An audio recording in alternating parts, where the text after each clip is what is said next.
Good morning. Have you ever wondered in times and seasons like this, like what is the point of all this? Like this just seems like it's so crazy, everything that's going on around us. Like what good is there that can come from something like this? I thought that. I don't know if you are thinking that or have thought that before. Well, if you want to know, at least from a biblical standpoint, what good can come from something like this, such a difficult time, then you can look no further than the book of James. The book of James is an incredible resource for us as believers when we're going through difficult times. And just to give you a little context as to what this book is all about, it's in the New Testament, and we know that the author of this book is a guy named James. In fact, if you want to turn there in chapter 1, I'm just going to read the first 4 verses and go kind of verse by verse. But if you see how it opens up, it begins by saying, James, a servant of God and of the Lord Jesus Christ. Now, so that beginning of verse 1, it gives us a clue that James is the author, but I want you to know there are different Jameses mentioned in the Bible, the New Testament. This is not a particular disciple. There were 2 disciples named James, but this is actually the brother of Jesus. And I want to pause for a second because this blows my mind. Notice how it says James, right? The brother of Jesus. He says, a servant of God and of the Lord Jesus Christ. Now, I grew up with a brother, and do you know what it would take for my brother to say that he is my servant? It would take me convincing him that I am far greater than I actually am, because he knows me. He grew up with me. He saw every part of me. And so here in the Bible, we have a guy who grew up with Jesus. He was his brother. And yet here at this point, he says, James, a servant of God and of the Lord Jesus Christ. He is his brother's servant. So if you need any evidence that Jesus is the Son of God, that he is God himself, this is one of the greatest evidences. If you can convince your brother that you're God's son, hey, that's good enough for me. So James, the brother of Jesus, he says he's a servant of the Lord Jesus Christ, and this is who he's writing to. Notice the second part of verse 1. He says, to the 12 tribes in the dispersion, greetings.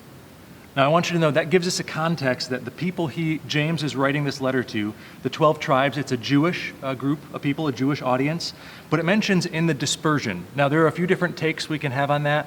What a lot of commentators believe is that there were various pockets of Jewish house churches that were spread out across Palestine. And so James, he's writing to all of them as they're kind of in these little tiny pockets of house churches. He's writing a letter to all these different groups of Christians all over the place. They're dispersed everywhere. Now, isn't this applicable to us? Right now, we can't gather together because of everything that's going on. So we have all these little pockets of believers in these different house churches. We're gathering now in our living rooms. That's what we're doing as a church throughout this region. And James, he's also writing to people who are dispersed throughout there. And these are people who are going through difficult times. They're going through suffering. They're going through challenges. They're being persecuted in their faith. And so it's very applicable to us. And so he's writing to a group of people who are spread out. And in the midst of this scenario where life is difficult, they're being persecuted, there are issues in these little groups of churches with opposition from outside their community of faith. In the midst of this context, James then begins to share something that for me, if we really accept this and embrace this and take this in, man, it changes our complete outlook on everything that's happening. Notice what James says. It's incredible. He says in verse 2, count it all joy, my brothers, when you meet trials of various kinds. Let me ask you a question. Is this season of your life, is this a trying time? Do you feel like you're going through trials? Is this a difficult season for you? It is for me. I think it is for most of us. And yet James says, count it all joy when you meet trials of various kinds. Well, how can that happen? How can we count difficult things something to rejoice over? I don't understand, right? That doesn't make sense. Well, he continues. Notice what he says. He says, for you know that the testing of your faith. So the trials that we go through, these are tests of faith, right? To prove whether or not our faith is genuine. He says, you know that the testing of your faith, it produces steadfastness. Now, we got to pause for a second. The word in Greek, steadfastness, this is the word hupomeno in Greek. And what this word means is it's the capacity to withstand or hold on to or bear up something in the face of drastic opposition. And if we look at the world around us right now, there's a lot happening. There's a lot of weight and pressure and anxiety and fear and distress around us. And what this is saying is that when our faith is tested, right, when it's being tested, the result of that testing is it produces in us hupomeno, the ability to withstand opposition around us. It strengthens us. It's something that brings endurance and steadfastness in the midst of difficulty.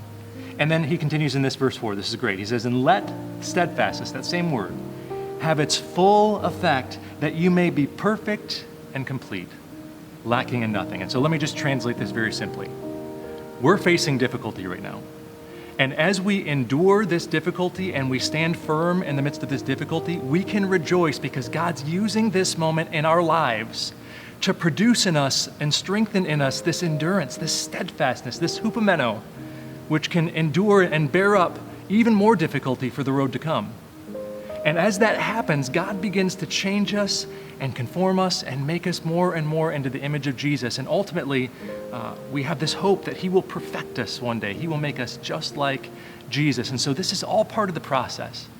So if you're wondering right now, what's the silver lining in all this? What is God doing with this difficulty in my life? Just know he wastes nothing. God is using this difficult season in your life to produce something within you that's great, that's strong, and that ultimately will result in perfection. So take comfort, church.